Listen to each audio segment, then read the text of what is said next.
people see what they want to see. And that is so wrapped up in there. And if you think about what that expression is wrapped up in, guess what? That expression is wrapped up in ego. Dave, let's debrief. What do you got?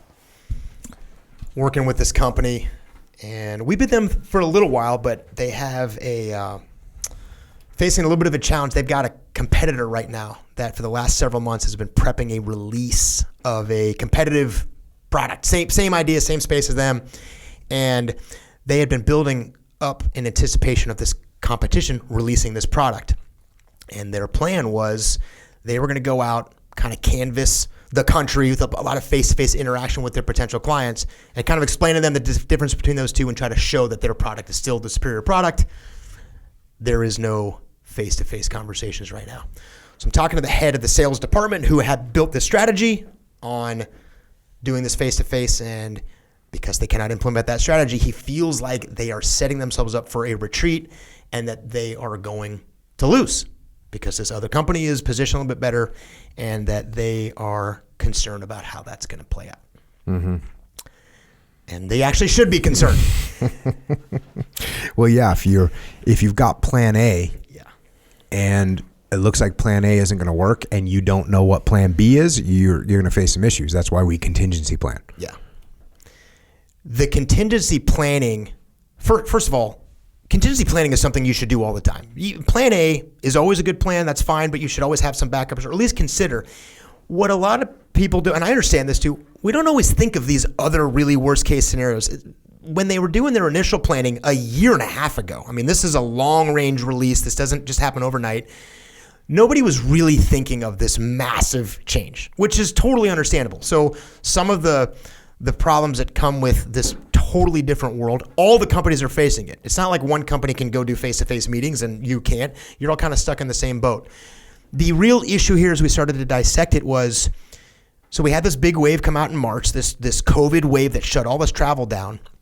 And the plan was, hey, it's May, June. I see the light at the end of the tunnel. We're starting to kind of ramp back up. It looks like travel is going to open back up. We're going to stick with plan A. And as this, I don't know if it's the right word to call it, like a second wave or whatever we want to call it, as it became clear that things were not opening up on the right pace, that's kind of when the panic set in. And the initial part of the conversation is, hey, what's the real problem? Hey, the real problem is you did not have a plan B. The real problem isn't what the competitor's doing, isn't how they position themselves or what they're delivering to the market. The problem is that you did not put your sales team, you did not lead your team to be in a position to respond to this crisis effectively. Yeah, and there's a little, I'll pick on you a little bit about the way you said that. So you said the problem was that they didn't have a plan B. That's one statement, which is accurate. But then you also said that the problem is that they didn't respond. And that's an accurate statement. I believe that the more accurate statement out of those two, you see the difference between those two, right? Yes.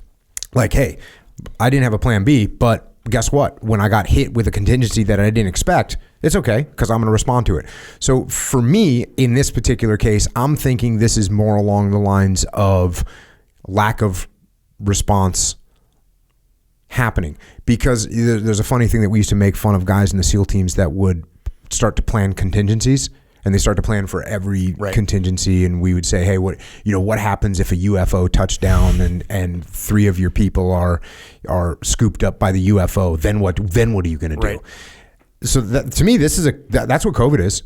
I had no contingency in my mind where I thought, hey, I can understand, look, we get a terrorist attack and travel gets shut down for a week, 2 weeks. Okay, we there's a contingency plan for that, and it's a pretty straightforward one. You barely even have to do it. Guess what? We're going to cancel some stuff, and then we'll reschedule. I mean, this is something that's so simple, you don't really even have to think about it. But when you start saying, okay, if you would have told me to list out the top 20 contingencies for Echelon Front or from any business, I would have not put viral travel shutdown in the top 20. And maybe I'm ignorant, sure. No, I think that is a reasonable thing to not include in your contingency list, which is a global pandemic shutdown of all travel. I mean, for sure. I know I should have listened to Bill Gates because he did a TED talk about it, and it was, seriously, there's like people that, and there was, it's interesting on the political spectrum too. You saw people saying, well, you should have been ready for this contingency. It's like, how many contingencies are you going to be ready for, right? And so instead of in addition to being ready for likely contingencies, that's a key word that we always used in the SEAL teams when we talked about contingencies. It was likely contingencies.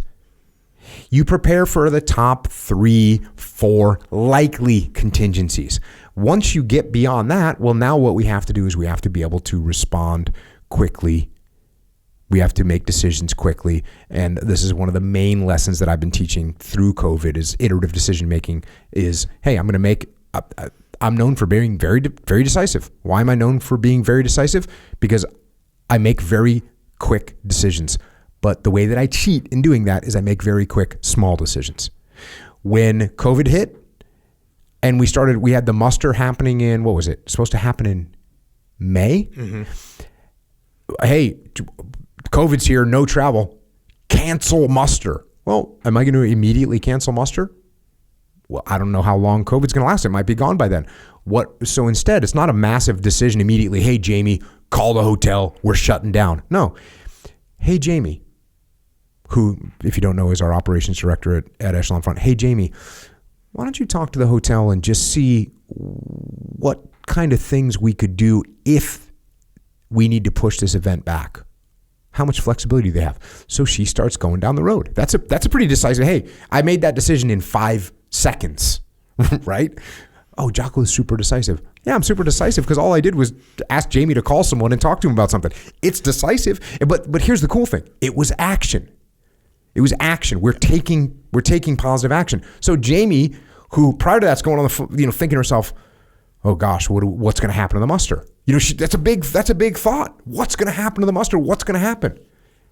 Well, so she doesn't know what to do. Well, guess what? Here's what you're going to do. You're going to call the hotel and see what the options are. Okay, boom. All of a sudden, she's got a mode. She knows what she's doing. She's going to gather some information.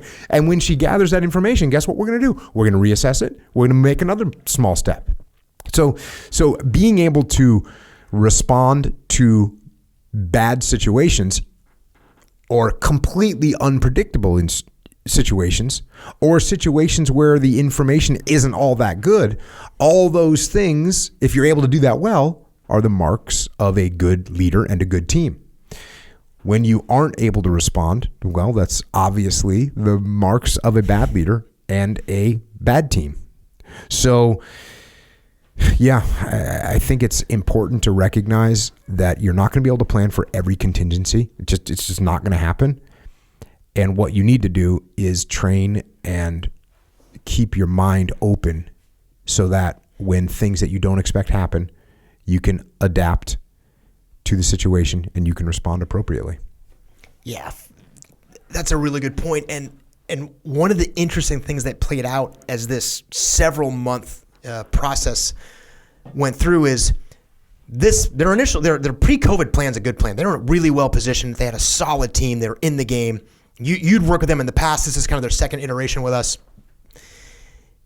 They kind of embraced the reality back in March, but they never really let go of what they wanted to do. This face-to-face is the best way we communicate. Nobody does it better than us. I can sit down across from you. I can convey this message.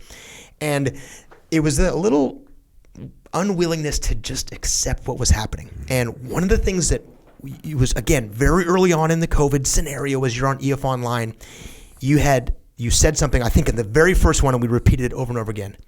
Accept this is real. You told people, you got to accept this is real. And so as March became April, and April kind of turned to June, and hey, maybe they looked for reasons why they could just go back to the original plan. And the part that was the most challenging was from March to July, August, that alternative plan was no longer quite as crazy as it would have been if we were doing this back last year. So this potential of not being able to do face-to-face was becoming much more real. And what they started to look for is reasons why they didn't have to do that. Hey, I heard travel's opening up in the Northeast. Hey, this airline is no, and so they held on to that too long.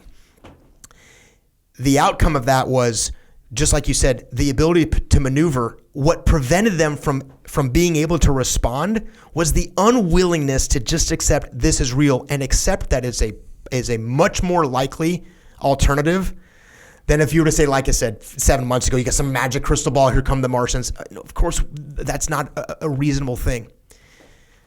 The way this kind of played out, though, is when we had that first conversation, it was like, listen, the issue here is, as a leader, you didn't put your team in a position to respond. What he came back with was, we've got a 2-day role play scenario. I'm bringing every salesperson on my sales team on a live 2-day Zoom session.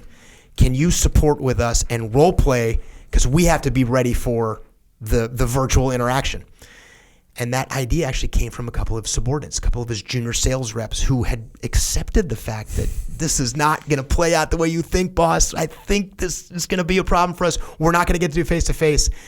And when he finally accepted that this was real, it was awesome to see that team pivot and him say, hey, listen, you know what? I miscalculated, team. I got this wrong. What do we do now? Because now we're weeks away from this. And they were able to go right into this 2-day session that we supported and jumped on the calls with them and watched them go through back and forth and help them do the role play. And the real issue for him was he finally accepted that this was real. Yeah, and wrapped up in all that is an expression that you hear all the time. And it's that people see what they want to see. And that is so wrapped up in there. And if you think about what that expression is wrapped up in, guess what? That expression is wrapped up in ego. I think things are going to go this way. I want things to go this way. And therefore, when I see, the Northeast open up travel on trains, planes are next, bro. Planes are next. We're good. Yeah. The Northeast they got hit first. They're already out of it. We're good to go. Let's roll. We don't have to worry about this stupid online stuff. We're going to be back face to face. People see what they want to see. And when I say people, I'm talking about you. I'm talking about me. I see what I want to see. And that's one of the things that you have to be watch out for when you're a positive minded person.